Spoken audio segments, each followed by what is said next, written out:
નમસ્કાર. આજની આ ખાસ સમજૂતીમાં સ્વાગત છે. આજે આપણે એક એવી વાત કરવાના છીએ જે સદીઓ જૂની છે, પણ આજે એટલી જ સાચી અને અસરકારક છે. આપણે વારંવાર સાંભળીએ છીએ કે ભાઈ જ્યાં સંપ ત્યાં જંપ, એકતા હોય ત્યાં શક્તિ અને શાંતિ બન્યા હોય જ. જે લોકો હળીમળીને રહે છે ને એ ગમે તેવી મુશ્કેલીનો સામનો હસતા હસતા કરી લે છે. પણ ખરેખર આ સંપ કે એકતા છે શું? ચાલો આજના આ વિશ્લેષણમાં એક બહુ જ રસપ્રદ અને પ્રાચીન વાર્તાથી આ વાતને એકદમ સ્પષ્ટ કરીએ. મહાભારતના મહાન યુદ્ધ વિશે તો આપણે બધા જાણીએ જ છીએ, ખરું ને? ભગવાન શ્રી કૃષ્ણના માર્ગદર્શનમાં અંતે પાંડવોનો મહાન વિજય થયો હતો.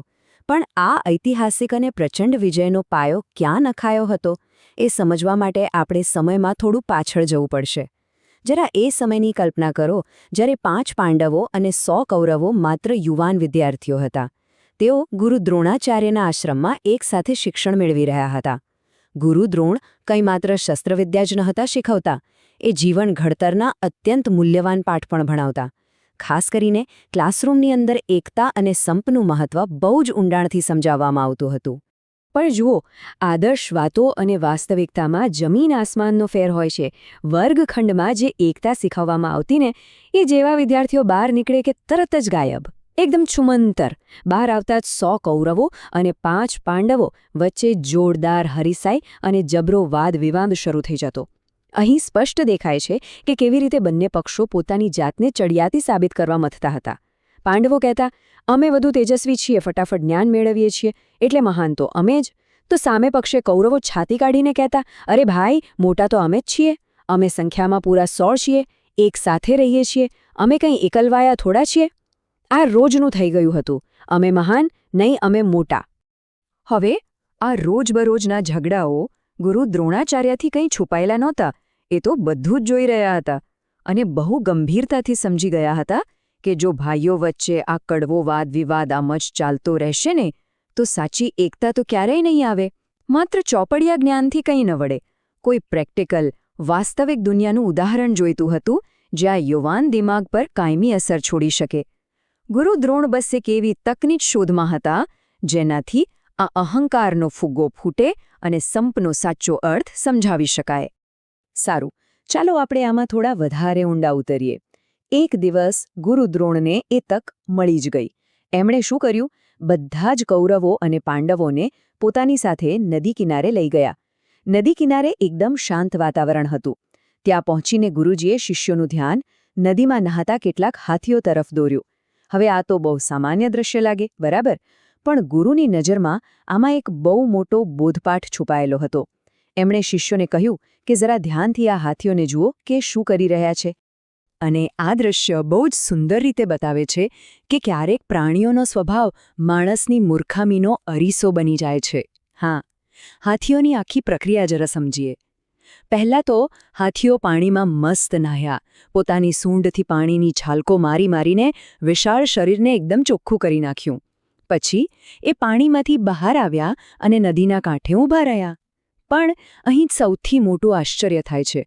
બહાર નીકળ્યા પછી તરત જ એમણે જમીન પરથી ધૂળ ઉઠાવી અને પોતાના નહીને ચોખ્ખા ચણાક કરેલા શરીર પર ઉડાડવા માંડી. ફરીથી ધૂળમાં આળોટવા લાગ્યા. આ તો એકદમ ઉલટું અને નુકસાનકારક વર્તન થયું ને? આ બધું જોયા પછી ગુરુ દ્રોણાચાર્ય શિષ્યો તરફ ફર્યા અને એક બહુ જ શક્તિશાળી વાક્ય કહ્યું, તમે બધા જ આ હાથીઓ જેવા છો. અરે બાપરે! આ સાંભળીને તો બધા જ શિષ્યો મૂંઝવણમાં પડી ગયા.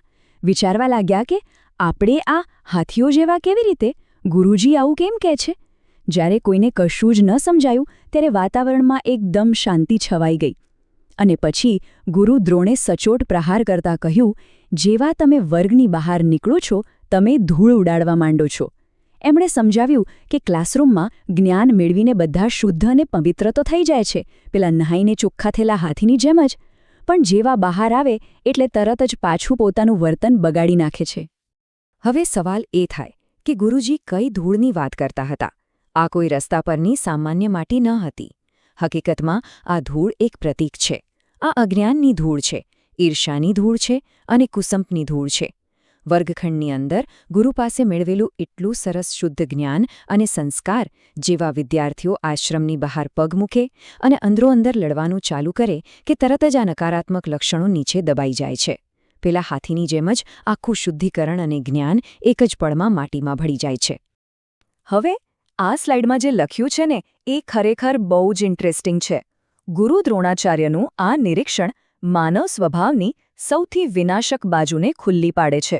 એમણે ઉમેર્યું, આ હાથીઓ તો તમારા કરતાં પણ સારા છે, કારણ કે એ તો માત્ર પોતાના જ શરીર પર ધૂળ ઉડાડે છે, જ્યારે તમે તો એકબીજાના શરીર પર ધૂળ ઉડાડો છો.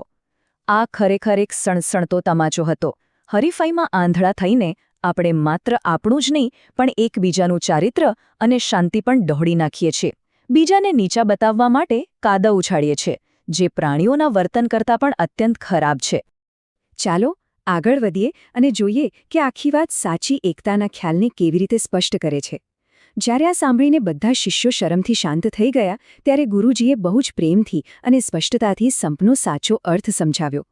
સાચી એકતા માત્ર 5 પાંડવો કે 100 કૌરવો પૂરતી સીમિત નથી. માત્ર પોતાના ગ્રુપ પૂરતો જ સંપ રાખવો એ કંઈ સાચી એકતા નથી. સાચો સંપ તો એ છે જ્યારે આપણે દરેક વ્યક્તિ સાથે પરસ્પર આદર રાખીને રહીએ છીએ. જો આ વ્યાપક એકતા હશે ને તો જ જીવનમાં સાચું સુખ અને સમૃદ્ધિ આવશે. ગુરુજીએ સ્પષ્ટ ચેતવણી આપી દીધી કે ભાઈ, જે પરિવારમાં કુસંપ હોય ને એનો પરાજય અને વિનાશ બિલકુલ પાક્કો છે. કૌરવો અને પાંડવો બંનેએ આ વાત સાંભળી. ઇતિહાસ સાક્ષી છે કે પાંડવોએ આ અમૂલ્ય પાઠ પોતાના જીવનમાં ઉતાર્યો, સાચી એકતા જાળવી રાખી અને આગળ જતા મહાન બન્યા. જ્યારે અહંકાર અને કુસંપના માર્ગે ચાલનારાઓનું શું પરિણામ આવ્યું એ આપણે સૌ બહુ જ સારી રીતે જાણીએ છીએ. તો આજના આ વિશ્લેષણના અંતે ચાલો એક બહુ જ વિચારવા જેવા પ્રશ્ન પર મનન કરીએ.